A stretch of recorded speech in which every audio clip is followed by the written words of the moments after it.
The term feminism originated from the French word féminisme and was first used in the English language in the 1890s. Feminism is the belief in equality of the sexes in the political, educational, economic, and social world.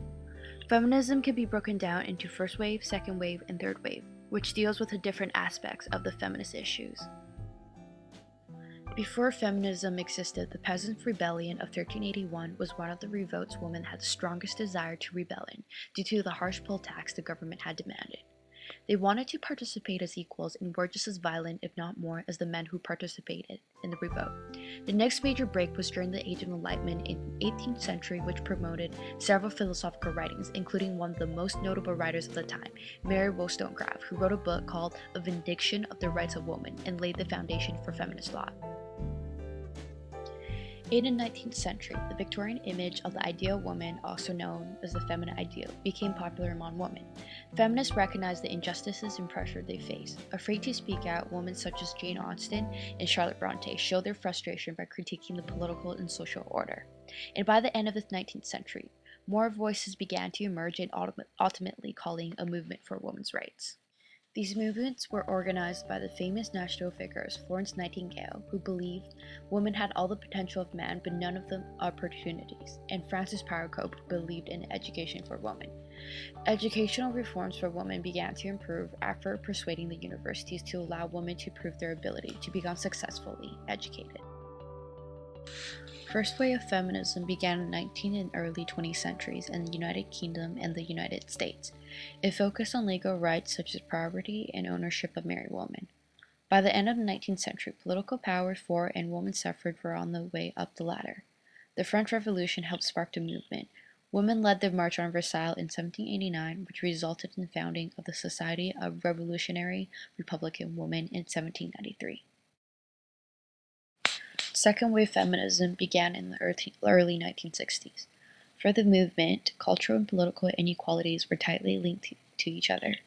While the first wave of feminism focused on absolute rights such as suffrage, the second wave of feminism was more concerned with the other ideals issues of equality, such as the end to gender discrimination in society, education, and the workplace. The title of an essay by Carol Hannist, "The Personal is Political," became the slogan for second wave feminism and the women's liberation movement.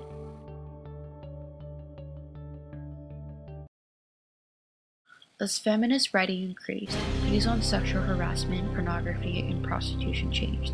In 1963, Betty Friedan published The Feminine Mystique, which explored the roots of the change in women's roles from essential workforce during World War II to homebound housewife and mother after the war, including the issues of male violence.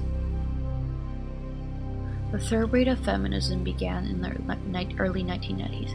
At the time, young women sought to correct the failures of the second wave.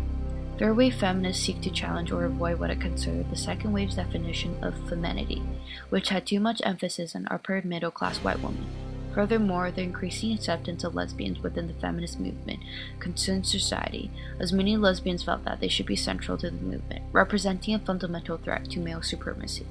However, this movement was eventually welcomed.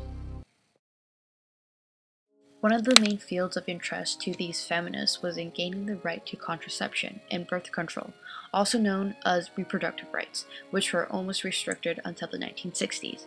Even when birth control pills came out, abortion continued. In 1946, the UN established a commission on the status of women. Furthermore, in 1948, the UN issued its Universal Declaration of Human Rights, which promised the equal rights of men and women, showing global advancement towards equal rights. After the declaration, more women from all over the world were provided considerable opportunities.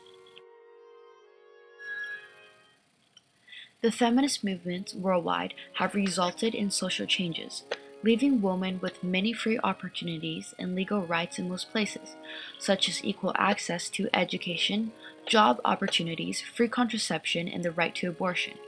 Women have control over their own bodies and sexuality, with greater access to the workforce and more control in their public lives.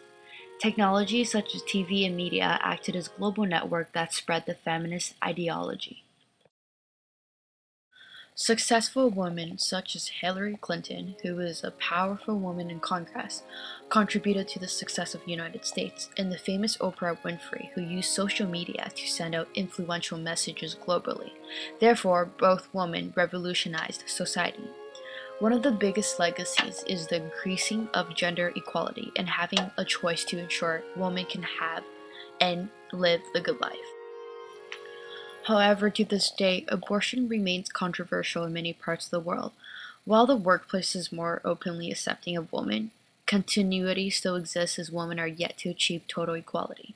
In some parts of the world, women struggle to climb the ranks of the workplace hierarchy because positions in power are still held mainly by men.